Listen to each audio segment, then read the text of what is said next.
الحمد لله نحمده ونستعينه ونستغفره ونؤمن به ونتوكل عليه ونعوذ بالله من شرور أنفسنا ومن سيئات أعمالنا من يهده الله فلا مضل له ومن يضلل فلا هادي له وأشهد أن لا إله إلا الله وأشهد أن محمدا عبده ورسوله أرسله بالحق بشيرا ونذيرا بين يدي الساعة من يطع الله ورسوله فقد رشد ومن يعصيهما فإنه لا يضر إلا نفسه ولن يضر الله شيئا أما بعد فأعوذ بالله من الشيطان الرجيم بسم الله الرحمن الرحيم وَلِكُلِّ أُمَّةٍ جَعَلْنَا مَنسَكًا لِيَذْكُرُوا اسْمَ اللَّهِ عَلَى مَا رَزَقَهُم مِّن بَهِيمَةِ الْأَنْعَامِ فَإِلَٰهُكُمْ إِلَٰهٌ وَاحِدٌ فَلَهُ أَسْلِمُوا وَبَشِّرِ الْمُخْبِتِينَ۔ برادران اسلام، محترم بزرگوں، عزیز بھائیوں، ماں اور بہنوں، آج ہم مسلمان قربانی کی عید منا رہے ہیں۔ ہمارے عید کی شان یہ ہے کہ ہم اس موقع پر بھی اپنے رب کو نہیں بھولتے، اپنے دین کو نہیں بھولتے اور دین کی تعلیمات کو نہیں بھولتے۔ ہمیں یہ حکم دیا گیا کہ ہم عید کے ان دنوں میں اپنی زبان کو اللہ کے ذکر سے تر رکھیں۔ قرآن کریم میں اللہ نے ایام معلومات اور ایام معدودات میں اللہ کا ذکر کرنے کا حکم دیا، یعنی ذی الحجہ کے 10 دنوں میں اور تشریق کے ایام میں۔ اور اللہ کے رسول صلی اللہ علیہ وسلم نے فرمایا ایام التشریقی ایام اکل و شرب و ذکر اللہ عز وجل، کہ تشریق کے ایام کھانے پینے اور اللہ کے ذکر کے ایام ہیں، اللہ کے ذکر کے دن ہیں۔ تو ان دنوں کو ہم خوشی کے ساتھ ساتھ اللہ کے ذکر کا دن بھی بنائیں۔ ہماری زبان اللہ کے ذکر سے اللہ کی بڑائی اور اس کی کبریائی کے ترانہ سے تر رہے۔ اللہ اکبر، اللہ اکبر، لا الہ الا اللہ، واللہ اکبر، اللہ اکبر وللہ الحمد۔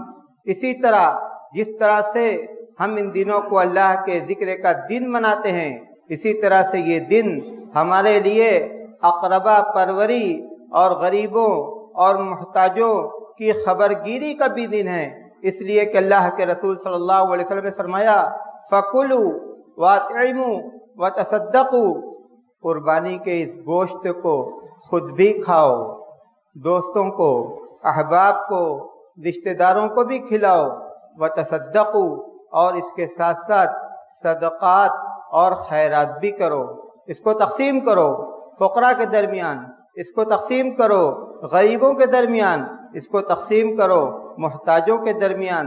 تو یہ ہمارے عید کا امتیاز ہے، یہ ہمارے عید کی خوبی ہے، یہ ہمارے عید کی شان ہے کہ تہواروں کے موقع پر ہم اپنے دروازوں کو ضرورت مندوں کے لیے بند نہیں کرتے، بلکہ جس طرح سے ہمارے گھروں میں عید کی خوشیاں منائی جاتی ہے، اسی طرح ہم ان خوشیوں کو ان گھروں تک بھی پہنچاتے ہیں جن گھروں میں فاقہ کی نوبت ہے، جن گھروں میں لوگ دانے کو، اناج کو اور کھانے کو ترستے ہیں۔ تو جو خوبی ہے، جو شان ہے، جو امتیاز ہے ہماری عیدوں کا، ہمارے تہواروں کا، ہمیں اپنے عمل سے اس شان کو اور اس امتیاز کو باقی بھی رکھنا ہے اور ثابت بھی کرنا ہے۔ اسلامی بھائیوں، ہم یہ عید، قربانی کی یہ عید حضرت ابراہیم علیہ السلام کی یادگار کے طور پر مناتے ہیں۔ حضرت ابراہیم علیہ السلام کے قربانی کی پوری تاریخ ہمارے ذہنوں میں ہے۔ کس طرح سے اللہ تبارک و تعالیٰ نے ان کو یہ حکم دیا کہ وہ اپنی سب سے قیمتی پونجی یعنی اپنے بیٹے کو اللہ کے راستے میں قربان کر دیں.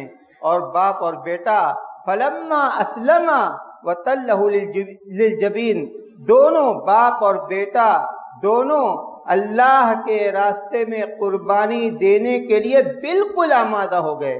یہی بالکل آمادگی، دل سے تیاری اللہ تبارک و تعالی ہم سے اسی آمادگی کو چاہتا ہے. قربانی صرف ایک شو نہیں ہے، ایک رسم نہیں ہے، ایک دکھاوا نہیں ہے. اللہ کے رسول صلی اللہ علیہ وسلم نے فرمایا ان اللہ لا ينظر الى صورکم، ان اللہ لا ينظر الى صورکم واجسامکم ولکن ينظر الى قلوبکم واعمالکم. اللہ تبارک و تعالیٰ تمہاری صورتوں کو نہیں دیکھتا، تمہاری شکلوں کو تو نہیں دیکھتا، وہ تو تمہارے دلوں کو دیکھتا ہے، اس کے جذبات کو دیکھتا ہے، اس کے ارادوں کو دیکھتا ہے، اس کی نیتوں کو دیکھتا ہے. لن ینال اللہ لحومها ولا دماؤها ولکن ینالہ التقوی منکم. اللہ کو تمہاری قربانی کا گوشت اور خون نہیں پہنچتا، جو دل کے جذبات ہیں. اللہ تبارک و تعالی دل کے جذبات کو دیکھتا ہے، اس پر اجر دیتا ہے، اس پر ثواب دیتا ہے، اس کی قدر کرتا ہے. تو جو جذبہ اس قربانی کرنے کے وقت ایک مسلمان کے دل میں ہونا چاہیے، دین کے لیے فدائیت، دین کے لیے قربانی، اپنی مرضی کو رب کی مرضی کے لیے قربان کر دینا، یہ قربانی کی روح ہے. اگر ہمارے اندر یہ روح نہیں پائی جاتی تو ہم اس روح کو لوٹائیں، اس روح کو آواز دیں، اس روح کو تلاش کریں. اس لیے کہ اگر یہ روح نہیں ہے تو پھر شاعر کہتا ہے رہ گئی رسم اذاں روح بلالی نہ رہی. اللہ اکبر، اللہ اکبر، لا الہ الا اللہ، واللہ اکبر، اللہ اکبر وللہ الحمد. یہ قربانی اللہ کے رسول صلی اللہ علیہ وسلم کی بھی سنت ہے. صحابی کہتے ہیں ضحى رسول اللہ صلی اللہ علیہ وسلم کبشین املحین فرأیتہ واضعا قدمہ علی صفاحہما یسمی ویکبر وذبحہما بیدی. میں نے دیکھا کہ اللہ کے رسول صلی اللہ علیہ وسلم نے 2 چتکبرے میڑھوں کی قربانی کی. رأیتہ واضعا قدمہ علی صفاحہما، اللہ کے رسول صلی اللہ علیہ وسلم کو میں نے اس کے شانے پر قدم رکھتے ہوئے دیکھا. یسمی و یکبر، بسم اللہ اللہ اکبر کہہ کر، بسم اللہ اللہ اکبر کہہ کر اللہ کے رسول صلی اللہ علیہ وسلم نے ان دونوں کو اپنے ہاتھ سے ذبح کیا. قربانی کا وقت متعین کیا گیا، قربانی کے جانور کے اوصاف متعین کیے گئے، بتلائے گئے، قربانی کے احکام بتلائے گئے. بقرعید کی نماز کے بعد سے لے کر، بقرعید کی نماز کے بعد سے لے کر ایام تشریق کے آخری وقت تک، یعنی چاند کی 13 تاریخ کے آخری وقت، سورج کے ڈوبنے تک یہ قربانی کا وقت. مطلب یہ ہے کہ قربانی کا کے دن 4 دن ہیں، بقرعید اور ایام تشریق کے 3 دن.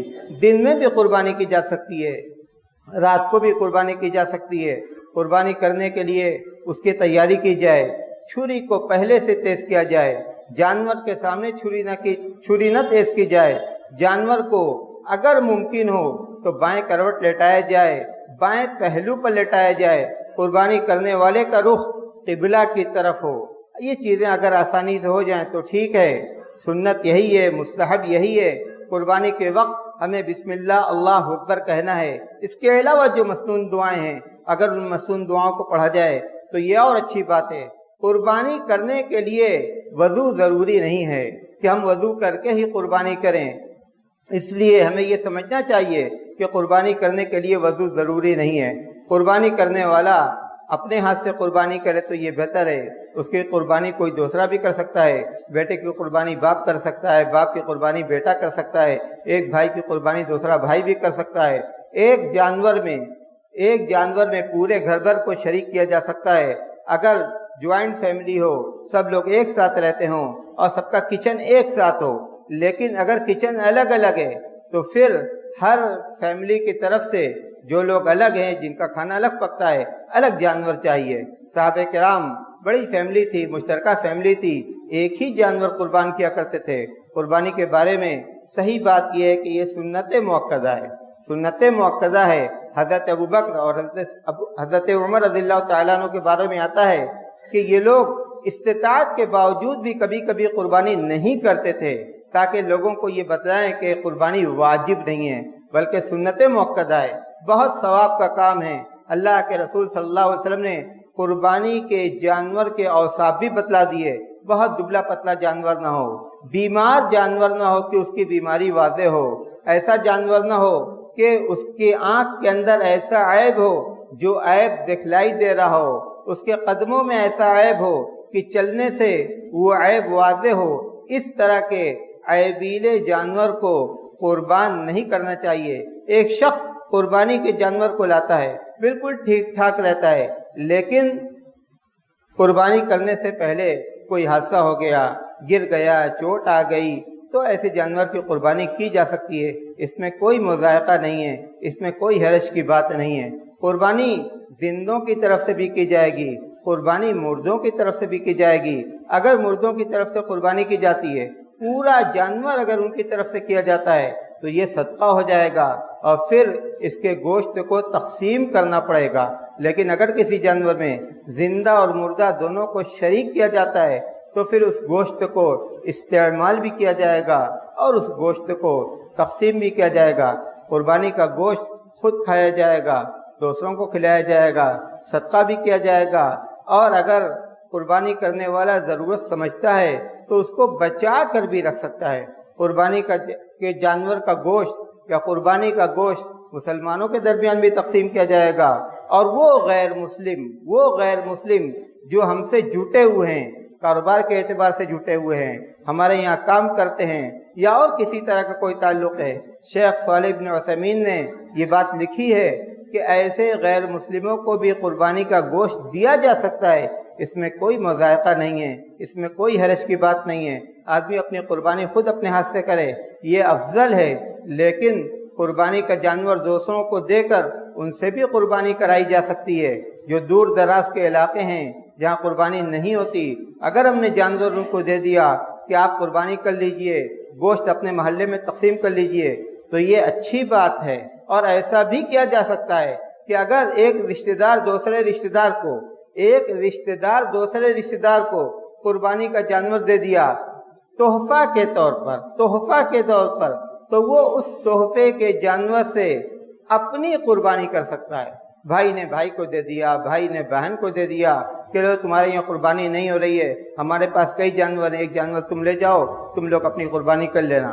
اچھی بات ہے، صلہ رحمی کا تقاضا ہے، یہ اچھی بات ہے، اس میں کوئی مضائقہ نہیں۔ اسی طرح فقہا نے یہ بھی لکھا ہے کہ قرض لے کر قربانی کی جا سکتی ہے۔ اگر مثال کے طور پر بقرعید سے چند دن پہلے کسی کو پیمنٹ ملنا تھا، اتفاق سے پیمنٹ نہیں ملا، وہ یہ سمجھتا ہے کہ ہم کسی سے قرض لے لیں، ہفتہ بھر بعد 10 دن کے بعد ہمارے پاس پیسہ آ جائے گا، ہم اس کو چکا دیں گے، تو اس طرح سے وہ قربانی کر سکتا ہے، اس میں کوئی مضائقہ نہیں ہے، اس میں کوئی حرج کی بات نہیں ہے۔ تو یہ قربانی کے چند وہ مسائل تھے جن سے سابقہ پڑتا تھا، لوگ پوچھا کرتے تھے، اس لیے میں نے مناسب سمجھا کہ اس موقع پر ان مسائل کی مختصر وضاحت ہو جائے۔ اللہ اکبر، اللہ اکبر، لا الہ الا اللہ، واللہ اکبر، اللہ اکبر، وللہ الحمد۔ اسلامی بھائیوں، ہمارے دین کی شان یہ بھی ہے کہ یہ دین وسط ہے اور ہم امت وسطا ہیں۔ قرآن کریم اللہ نے فرمایا وَكَذَلِكَ جَعَلْنَاكُمْ أُمَّةً وَسَطًا، اے نبی ہم نے تمہیں امت وسط بنایا ہے۔ ہمارے دین کے اندر اور اس امت کے اندر نہ تو افراط ہے نہ تفریط ہے، اعتدال ہے، توازن ہے، میانہ روی ہے۔ آپ دین کے احکام کو دیکھ لیجئے، ہر موقع پر آپ کو اعتدال اور توازن نظر آئے گا۔ قرآن کریم میں اللہ تبارک و تعالی نے فرمایا والذین اذا انفقوا لم یسرفوا ولم یقتروا وکان بین ذلک قواما، وہ لوگ جب خرچ کرتے ہیں تو نہ اسراف سے کام لیتے ہیں نہ بخل سے کام لیتے ہیں، اسی طرح دوسری آیت کریمہ میں اللہ نے فرمایا وَكُلُوا وَاشْرَبُوا وَلَا تُسْرِفُوا، کھاؤ اور پیو اسراف سے بچتے ہوئے۔ تو تہوار کے اس موقع پر اللہ تبارک و تعالیٰ کے اس حکم کو بھی ہم یاد رکھیں، اگر کھانے پینے میں ہم نے اعتدال کے راستے کو چھوڑا، ہم نے بد احتیاطی کی، تو ہم اپنے لیے صحت اور تندرستی کے مسائل کو پیدا کر دیں گے، ہم بیماریوں کو دعوت دیں گے۔ اسلام نے ہمیں اعتدال کا جو حکم دیا ہے، اسلام نے ہمیں اسراف سے بچنے کا جو حکم دیا ہے، تو اس میں ہمارے اپنے فائدے ہیں، ہم ان چیزوں کو نظر انداز نہ کریں، اعتدال سے کام لیں، کھانے پینے کے سلسلے میں اعتدال سے کام لیں، تاکہ ہم بیماریوں کو دعوت نہ دیں۔ اور اسی طرح اسلام کی شان یہ بھی ہے کہ ہم ایک ایسی امت ہیں جو جس امت کی شان نظافت پسندی ہے، صفائی ستھرائی کا خیال، جسم صاف رہے، کپڑے صاف رہیں، گھر صاف رہیں، راستے صاف رہیں۔ اللہ کے رسول صلی اللہ علیہ وسلم نے اماطۃ الاذی عن الطریق، راستے سے گندگی کو ہٹانا اور راستے سے گندگی کو دور کرنا، اس کو ایمان کی شاخ قرار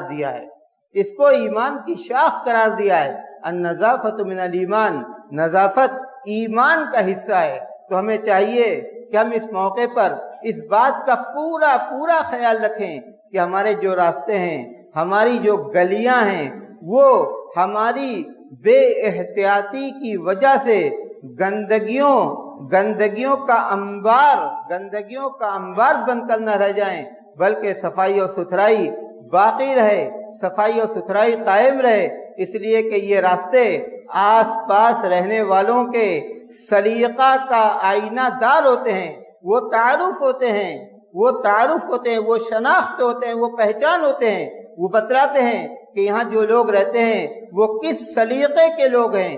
تو ہم آنے جانے والوں کے لیے، راہگیروں کے لیے اپنا اچھا تعارف پیش کریں، اچھا تاثر ان کے اوپر چھوڑیں، تو ہماری بد احتیاطی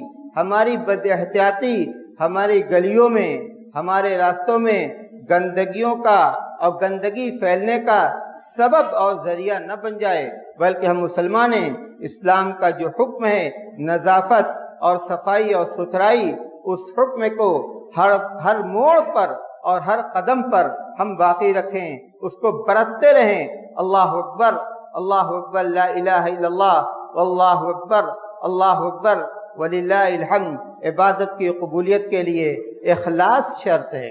قربانی کا یہ عمل ہمیں خالص اللہ کے لیے کرنا ہے۔ قرآن کریم میں اللہ نے فرمایا فَصَلِّ لِرَبِّكَ وَانْحَرْ، اپنے رب کے لیے، فَصَلِّ لِرَبِّكَ وَانْحَرْ، اپنے رب کے لیے نماز پڑھیے اور اسی کے لیے قربانی کیجیے۔ وَلِكُلِّ أُمَّةٍ جَعَلْنَا مَنْسَكًا، ہر امت کے لیے قربانی کا ہم نے ایک طریقہ مقرر کر دیا۔ وَلِكُلِّ أُمَّةٍ جَعَلْنَا مَنْسَكًا لِيَذْكُرُوا اسْمَ اللَّهِ عَلَى مَا رَزَقَهُم مِّن بَهِيمَةِ الْأَنْعَامِ، تاکہ جو چوپائے جانور اللہ نے انہیں دیے ہیں ان کے ذبح کرنے کے وقت وہ اللہ کا ذکر کریں، اللہ کا نام لیں۔ اور اس کے بعد اللہ تبارک و تعالیٰ نے فرمایا لِيَذْكُرُوا اسْمَ اللَّهِ عَلَى مَا رَزَقَهُم مِّن بَهِيمَةِ الْأَنْعَامِ فَإِلَٰهُكُمْ إِلَٰهٌ وَاحِدٌ، تمہارا معبود ایک ہی ہے، ہر قسم کی عبادت اسی کے لیے کرنی ہے۔ فَإِلَٰهُكُمْ إِلَٰهٌ وَاحِدٌ فَلَهُ أَسْلِمُوا، اسی کے تابع فرمان بن جاؤ، اسی کے تابع فرمان بن جاؤ، اسی کے بندہ بن جاؤ، اسی کی مرضی پر چلنے والے بن جاؤ، اسی کے آگے اپنے آپ کو پوری طرح سے جھکا دو۔ فَلَهُ أَسْلِمُوا وَبَشِّرِ الْمُخْبِتِينَ، عاجزی کرنے والوں کے لیے اے نبی آپ بشارت دے دیجئے۔ تو اخلاص اور اللہ کے رسول صلی اللہ علیہ وسلم کی سنت کی اتباع، عمل کے قبولیت کی یہی دونوں شرطیں ہیں۔ اس عبادت کے اندر بھی، قربانی کی اس عبادت کے اندر بھی ہم ان دونوں شرطوں کو پوری کریں اور اللہ تبارک و تعالیٰ سے اپنے اس عمل کے قبولیت کے لیے دعا کریں۔ آخر میں آپ تمام حضرات کو اور تمام مسلمانوں کو عید قرباں کی مبارکباد پیش کرتا ہوں اور اللہ تبارک و تعالیٰ سے یہ دعا کرتا ہوں کہ اس موقع کو ہم سب کے لیے بابرکت بنا دے، ہمارے اعمال کو، ہماری نیکیوں کو، ہماری قربانیوں کو قبول کر۔ بار الہ تو ہمیں عافیت کے ساتھ رکھ، ہمیں صحت کے ساتھ رکھ، ہمیں امن و امان کے ساتھ رکھ، اس ملک کو امن و امان کا گہوارہ بنا دے، اس ملک کی بھائی چارگی کو، اس کے امن کو، اس کے استقرار کو بار الہ تو باقی رکھ۔ بار الہ ہم میں جو پریشان حال ہیں ان کی پریشانی کو دور کر، جو بیمار ہیں اپنے فضل و کرم سے انہیں صحت یاب کر، جو بے روزگار ہیں انہیں برسر روزگار کر، جو برسر روزگار ہیں ان کے روزگار میں اور ان کے مال و منال میں خیر و برکت عطا کر۔ ہمیں جب تک باقی رکھ، دین پر، اسلام پر، ایمان پر، توحید پر باقی رکھ۔ اور بار الہ تیرے وہ موحد بندے جو تیرے پاس جا چکے ہیں، بار الہ تو ان کو بخش دے، ان کے درجات کو بلند کر، ان کی قبروں کو نور سے بھر دے، ہمیں ان کا بہترین، اچھا اور نیک خلف بنا دے۔ جب تک زندہ رکھ، اسلام پر چلنے والا بنا کر زندہ رکھ، جب موت آئے تو ایمان پر آئے۔ وآخر الدعوانا الحمدللہ رب العالمین۔